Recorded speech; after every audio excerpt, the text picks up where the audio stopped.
I want to start this video by saying that if you haven't seen the Artificer Combat Guide 2.0, or if your skill level and knowledge is below average, then you should watch it before watching this video. As the name of the video implies, I am going to talk about the Scavenger Toll Conquest. I will separate this chapter, well, if you watched the Artificer Combat Guide 2.0, then you know what I mean by chapter. Go watch it, you shitlet. I will separate this chapter into two parts: general SCAV toll knowledge and SCAV toll strategies. All the music and sub-chapters will be in the description. We're gonna be talking. By the way, I have a little announcement at the end of the video. I could talk about it right now, but I'm not going to waste your time right now. Alright, moving on. We're gonna be talking about the Grenades, We'll be talking about the scavenger toll spawning rates, spawning locations. Yes, we're also gonna be talking about I ran out of things to say. When conquering a scavenger toll, there are three things you need to know. What's the best weapon, aka the grenade, where do the enemies spawn, and how do they spawn? First two are self-explanatory, but how they spawn does need a bit of elaboration.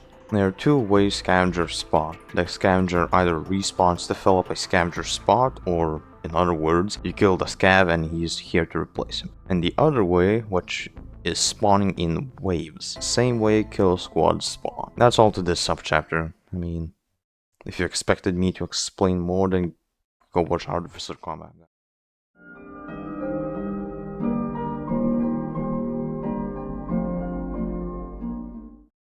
We'll go through these scavenger tolls left to right map-wise, starting from farm raise, ending with the temple toll. Since scavenger tolls are mostly enter from left, go to right, or the other way around, I will be explaining these strategies exactly like that. I will leave a map on the top right corner showing where they spawn and how they spawn. First, the farm raise scavenger toll. The left side doesn't have much to offer. Yes, the trenches are nice, but scavengers can spawn in some of them, so that kinda sucks. Just imagine you're throwing spears at the scavenger toll and then a scavenger spawns right next to you. So for the left side, I recommend slowly crawling closer to the center of the scavenger toll and throw the grenade when it's time. I don't recommend sitting in those trenches for too long because it's more of a trap that scavengers can also fall for. Basically, you have high ground.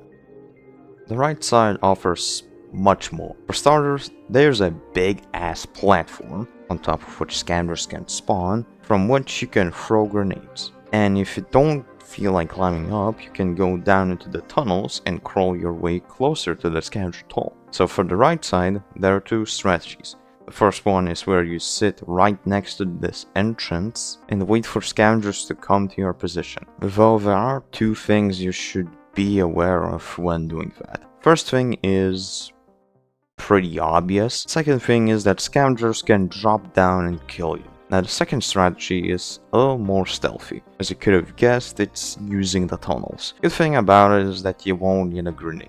Well, the grenade would actually be making things worse.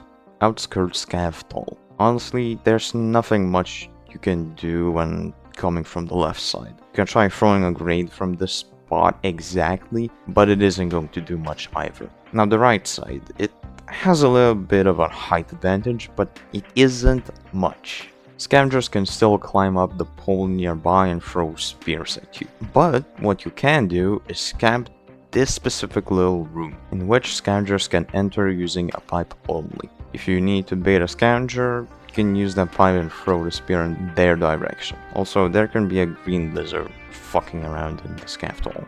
Take advantage of that. Garbage waste scavenger toll. The upper one, there are two scavenger tolls in garbage wastes. If you're a scavenger stationed here, you're going to have a really rough time. For starters, the scavenger toll is surrounded by two weapon treasuries. On top of that, the vultures are quite active in here. Very nice. Alright, for the left side, you're going to want a grenade and safe that scavengers are on the right side. After you have thrown the grenade, quickly rush in and kill the remaining stragglers, or else they'll get back up. Or if you're patient enough, you can wait for a squad of vultures to come down, pick some scavengers off, and then attack. For the right side, you can throw two grenades from this platform. It'll get you most of the way through. Then you may attack them. Garbage waste scavenger toll, the lower one this time. Right, the left side. Step 1. stand on this little platform. Step 2. Throwing a grenade. Doesn't work consistently, it's more of a 50-50. Again, depends where the scavengers are. After you've thrown the grenade, take cover behind the corpse and throw spears back. If you still find yourself overwhelmed, perform a concussive blast and retreat to the same little platform. Thank you, little platform, you are very helpful. Now for the right side. When you enter the scavenger hole, see if there are any scavengers up here. If there are, wait for them to leave. If there are no scavengers in sight, sneak up here on this bigger platform and quickly throw a grenade down. Depending on the situation, you can jump down and kill the rest of the scavengers after you've thrown the grenade, or camp this spot exactly. Metropolis Island Toll. What? You didn't know that I specifically call it like that without telling anyone else? Y'all are fucking stupid. Anyways, the reason why I call this an island toll is because, how do I say it? There are large gaps of air between the scavenger toll. The left side is harder to deal with since there's a big structure blocking the scavenger toll. So the only good-ish strategy I recommend is to dive into the scavenger toll with a grenade in your hand and pray to God that some unaffected scavenger doesn't kill you. I guess you can also patiently take them out, but that's for nerds. Real men just jump right in. The right side is... That's it. There's literally nothing else to it. I guess you can just... I mean, the other strategies are... any strategy is workable if you got enough skill, but in general, that's the best way. Metropolis Strip Mall New. This name I didn't make up.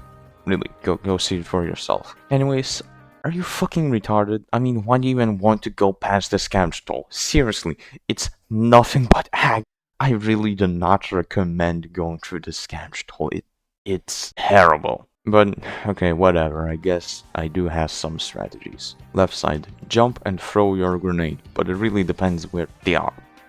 Again, then jump to this platform and you can either take the pipe to go to the other side, or you can camp them in this tunnel. The yellow lizards can be quite useful by bringing the scavengers to the left side, or at least keeping them busy on the right side, so take advantage of that. Nothing much you can do on the right side either. I mean, fuck, the situation is probably worse than the left side. I guess you can try quickly throwing a grenade, but make sure to not hit the ceiling and try not to hit the ground both at the same time. You gotta make this gap specifically. If you have missed your grenade throw, or you didn't have a grenade in general, you can hide in this little hole. Don't worry, they won't kill you most of the time. And also try going up and then, create a grenade.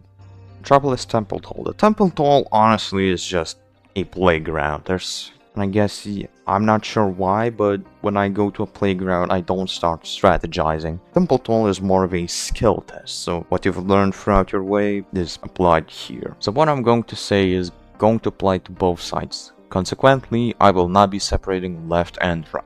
They're just going to be tips that I don't have a strategy. Listen, I can't tell you much. You're going to have to use your brain for this. Number 1, scavengers really like to sit here or here. And there's really a lot of them here or here. It, again, depends where they are. I mean, again, scavengers really love to be in clusters, so yeah. So a grenade is almost necessary. Number 2, throwing a spear from afar is going to be really useful. I recommend learning the spear's throw angle and how it can be manipulated. Number 3, remember that stealth is an option. It is useful for getting close to the scavenger so you could throw a grenade. The calm before the storm. Okay, going to begin this outro with the announcement that I mentioned in the beginning of the video. Basically, I am hosting an event, and to put it bluntly, it's a myriad of Slugcats plus Scavenger World combined. Myriad of Slugcats increases the Jolly Co-op lobby, and Scavenger World greatly increases the scavenger amount. If you're interested, you can check out the community posts on my channel for more information.